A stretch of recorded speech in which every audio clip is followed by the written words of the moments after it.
Καταρχήν, οι άνθρωποι μας, και χρησιμοποιώ αυτή τη λέξη γιατί έτσι αισθανόμαστε τους ανθρώπους που περνάνε το κατόφλι του φαρμακείου, ξέρουν ότι μπορούν να κουμπίσουν επάνω μας. Θα μας βρούνε ανά πάσα στιγμή και ώρα. Ξέρουν, το κινητό μου το έχουν και δεν κρύβομαι πίσω από το δάχτυλό μου. Είμαστε απαραίτητοι 24 ώρες το 24ωρο. Η ασθένεια δεν έχει ούτε ώρα, ούτε μέρα, ούτε χρόνο. Όταν θα σε χρειαστούν πρέπει να είσαι εκεί. Ξέρουν ότι μπορούν να κουμπίσουν επάνω μας και για τα καλά και για τα κακά. Είναι απαραίτητοι να μας δίνουν αυτή την ευκαιρία, δηλαδή να μπορούμε να συνδράμουμε και ο ένας μαζί με τον άλλον. Να μας πούν αλήθειες. Έτσι, δηλαδή, δεν πρόκειται να κρυθούν από εμάς. Ίσα-ίσα, οποιαδήποτε πληροφορία θα έρθει, θα είναι πάντοτε προς όφελος της συμβουλής που θα δώσουμε. Άρα, λοιπόν, θα έλεγα ότι ο φίλος, ασθενής, πελάτης, πρέπει ουσιαστικά να μας δέχεται στη ζωή τους, να μας καλωσορίσει στη ζωή τους σαν θα λέγαμε, έναν άνθρωπο ο οποίος θέλουμε πραγματικά το καλό του, χωρίς να διστάζει, να κατέβει, να μας βρει, να χτυπήσει την πόρτα ή το τηλέφωνο ανά πάσα στιγμή και ώρα. Νομίζω ότι αυτό είναι το οποίο, δηλαδή, υπάρχει μια ευθεία σχέση μεταξύ μας, δεν υπάρχει ανταγωνισμός, δεν χρειάζεται να αναμετρηθούμε, είμαστε δίπλα ο ένας τον άλλον, ούτε μπρος ούτε πίσω, δίπλα, είναι πολύ σημαντικό. Εντάξει, εγώ σαν λίγο πιο νέα σε αυτό το κομμάτι και λίγο πιο strict πολλές φορές στο κομμάτι του φαρμακοποιού, μια άλλη συμβουλή που θα έδινα είναι να εμπιστεύονται τα λόγια μου και τις γνώσεις μου. Ποτέ δεν πρόκειται να βάλω την υπογραφή μου σε κάτι με σκοπό να του κάνω κακό. Οπότε όταν, για παράδειγμα, του λέω ότι αυτό το φάρμακο είναι ίδιο με κάποιο άλλο, είναι με πλήρη γνώση πάρα πολλών πραγμάτων πίσω από αυτό, οπότε δεν είναι ανάγκη ούτε να φοβηθεί, ούτε να τρέξει να πάρει το γιατρό από άγχος αν αυτό που του λέω είναι σωστό ή λάθος. Νομίζω ότι σιγά σιγά αρχίζει και γίνεται αντιληπτό αυτό, αλλά να εμπιστεύονται αυτά που τους προτείνουμε, γιατί πάντα είναι ως προς το όφελος. Και να μην μας φέρουν σε δύσκολες θέσεις. Όταν λέμε ότι κάτι δεν μπορούμε να δώσουμε, δεν είναι ότι δεν θέλουμε, δεν πρέπει, προς καλό όλων μας. Αυτό ίσως είναι και το μοναδικό, αν θέλετε, μέρη παράπονο που έχω, όπου δεν φταίνε παρόλα αυτά οι ασθενείς, φταίει η κακή μας διαδρομή πάνω σε αυτό. Δηλαδή, κάμια φορά το όχι πρέπει να είναι όχι και με κεφαλαίο όχι.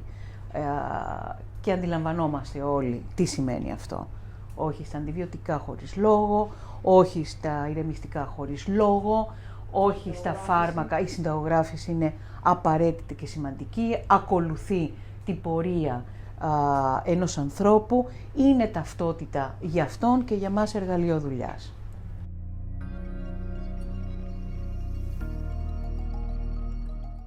Κοίταξε να δεις. Η σχέση δικιά μου είναι ιδιαίτερη γιατί εγώ είμαι πρόεδρος, που σημαίνει ότι οφείλω να έχω σχέσεις τουλάχιστον συνεργασίας με όλους τους συναδέλφους κατά το δυνατόν.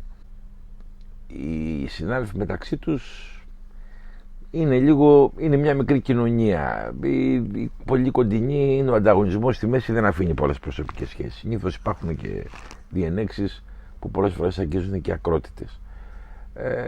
Άλλοι που είναι πιο, ας πούμε, μακριά τα φαρμακεία τους, διατηρούν σχέσεις από το πανεπιστήμιο ή μπορεί να γνωρίσει και σε συνελεύσεις ή να γνωρίζονται κοινωνικά ή από οπουδήποτε αλλού. Τα τελευταία όμως χρόνια έχει καλλιεργηθεί λόγω των οικονομικών δυσκολιών από την εποχή του μνημονίου ένα γενικότερο πνεύμα συνεργασίας και έχει αμβλύνει κάπως τις διαφορές ακόμα και στα γειτονικά φαρμακεία. Μάλιστα, ωστόσο υπάρχει κάποια κοινή γραμμή και... Κοίταξε, κοινή γραμμή όσον αφορά την διοντολογία προβλέπεται από τον κώδικα διοντολογίας. Από εκεί και πέρα, ποια κοινή γραμμή? Αυτή είναι η κοινή γραμμή. Ο καθένας πρέπει να συμπεριφέρεται με βάση και το επιστημονικό αλλά και το κοινωνικό κομμάτι στο οποίο είναι υπεύθυνος να απευθυνθεί.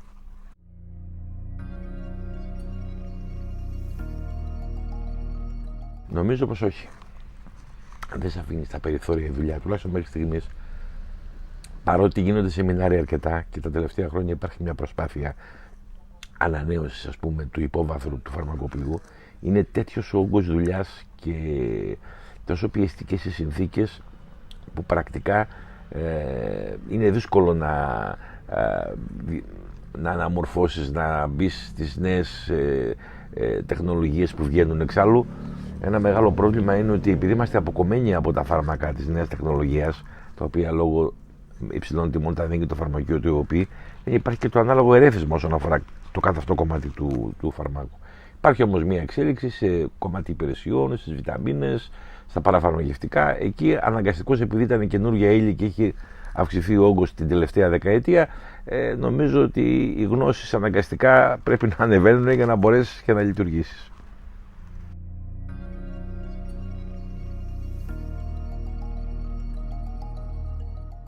Και μία ερώτηση τώρα σχετικά με τους νέους φαρμακοποιούς. Πώς θα καθοδηγούσατε... Τους νέους με φαρμακείο ή χωρίς φαρμακείο? Αυτό ακριβώς. Πώς θα καθοδηγούσατε έναν απόφυτο της φαρμακευτικής που μόλις μπαίνει στην αγορά εργασίας προκειμένου να ανοίξει το δικό του φαρμακείο? Πώς θα τον καθοδηγούσα? Θα σας πω κάτι που είναι λίγο δυσάρεστο. Συνήθως το επάγγελμα δεν είναι κλειστό ως προς το ζήτημα του δεν μπορώ να βρω άδεια. Το επάγγελμα είναι κλειστό, όπως είναι όλα τα επαγγέλματα στην Ελλάδα, υπό την έννοια του ότι υπερισχύει η κληρονομικότητα.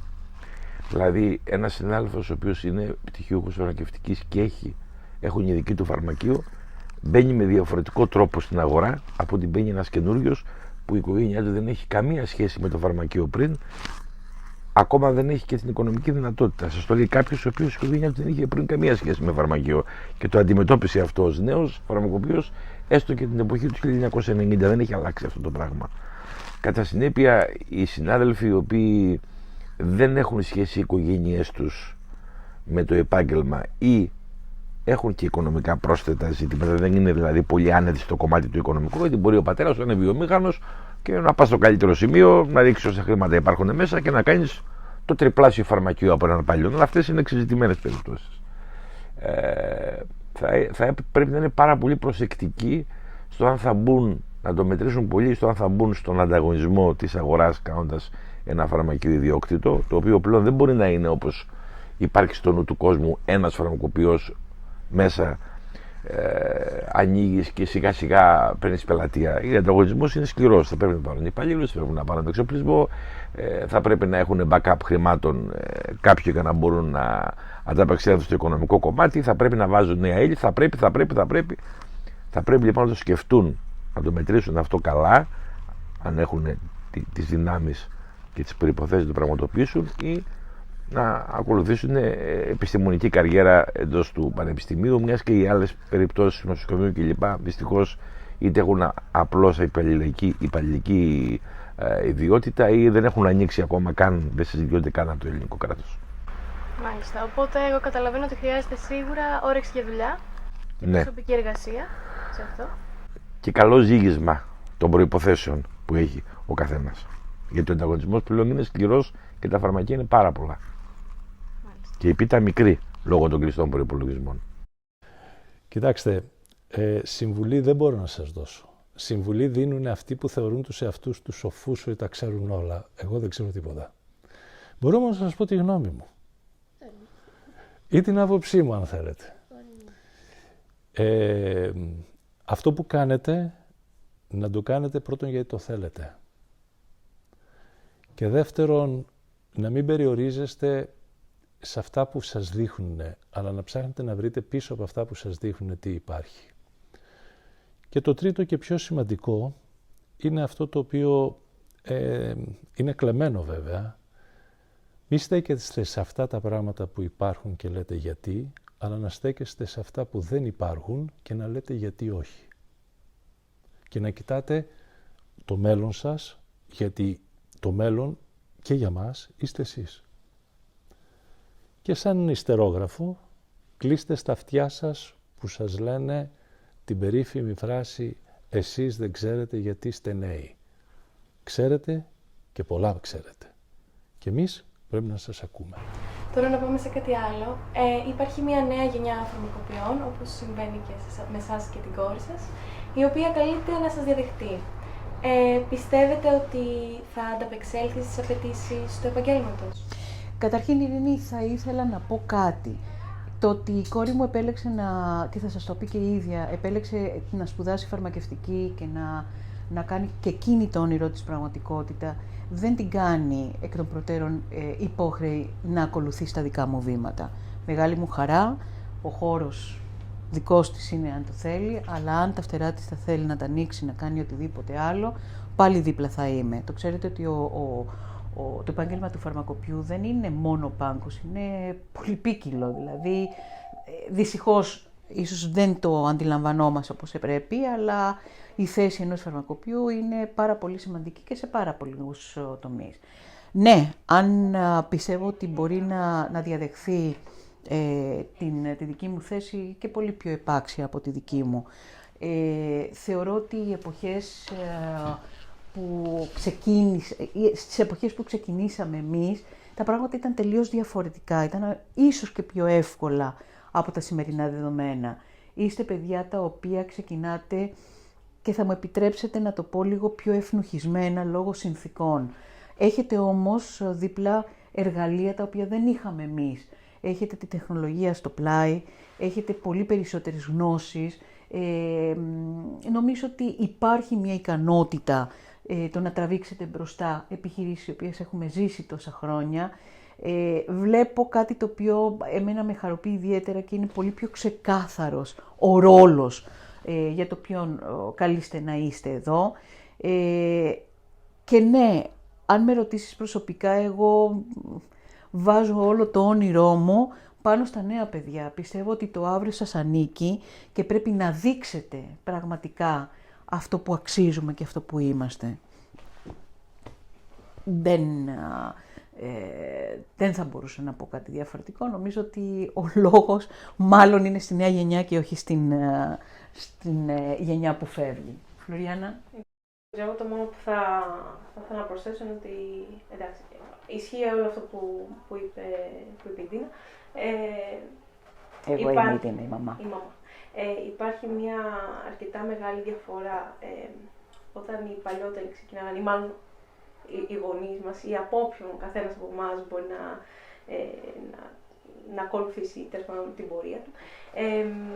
Είχαν το δικαίωμα στα λάθη, ήταν κάτι δικό τους καινούριο, οπότε ήταν ίσως πιο εύκολο, όχι μόνο λόγω συνθήκων, αλλά λόγω ότι υπήρχε και η νεανική τρέλα και μπορούσαν να κάνουν τα λάθη τους και μπορούσαν να το ξαναρχίσουν από την αρχή.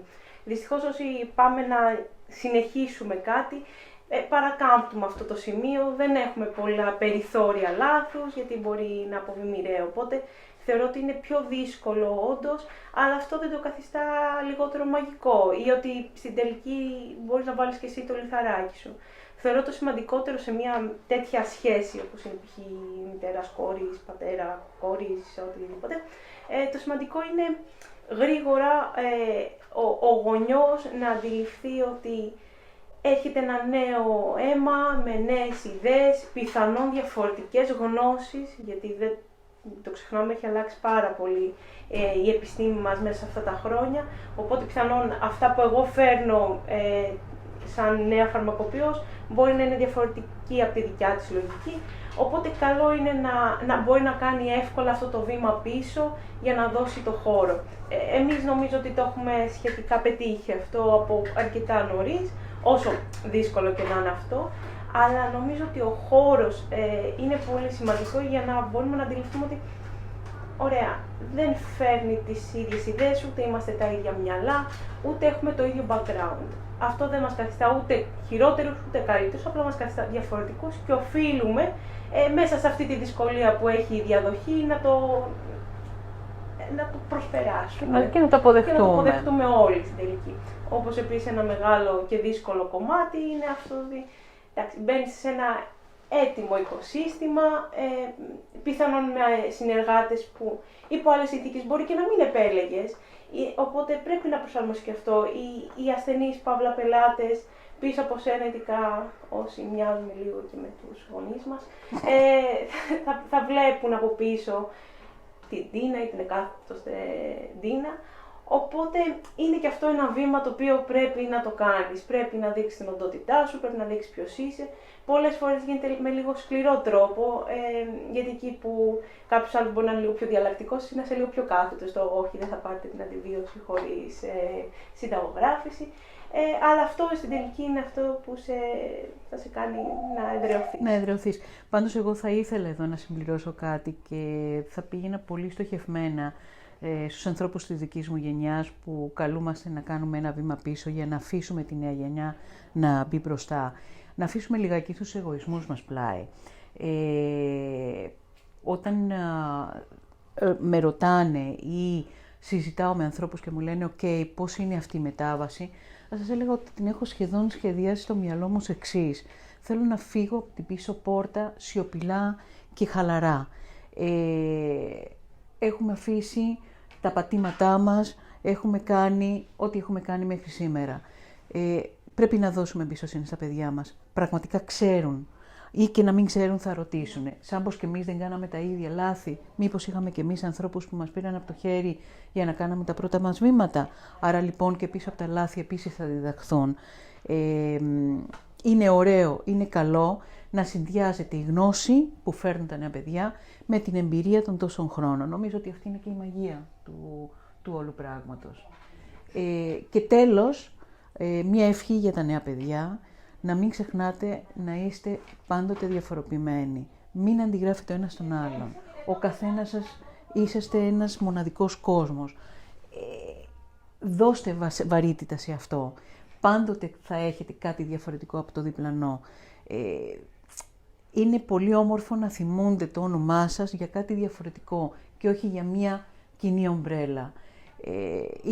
Είναι σπουδαίο. Εγώ ίσως είναι η μεγαλύτερη μου ευχή να βρείτε τη ταυτότητά σας πίσω και μέσα από το χώρο του φαρμακείου, το οποίο πραγματικά είναι μαγικό. Πολύ ωραία, σας ευχαριστούμε πολύ. Να είστε καλά και εύχομαι καλή σταδιοδρομία σε όλους σας. Τιμή μας μεγάλη και ευχαριστώ πάρα πολύ. Καλή επιτυχία σε όλους σας και να ξέρετε ότι αν ένα μέρος της γνώσης μπορώ να το γυρίσω στην νεολαία, με πολύ μεγάλη ευχαρίστηση, να το πάρω μαζί μου είναι άχρηστο. Αν μπορούμε να το αφήσουμε εδώ και να είναι χρήσιμο, θα ήταν ό,τι πιο ολοκληρωμένο θα μπορούσα να πάρω μαζί μου τελειώνοντας την καριέρα μου. Ευχαριστώ πάρα πολύ, παιδιά. Ευχαριστώ πολύ. Σας ευχαριστούμε πάρα πολύ. Εγώ ευχαριστώ. Και χάρηκα πάρα πολύ για την εορτή. Τη δικιά μου χαρά να δεις όταν συναναστρέφω με νέους συναδέλφους μου. Ευχαριστούμε πολύ. Ευχαριστώ εγώ. Πάρα πολύ Cut. ωραία.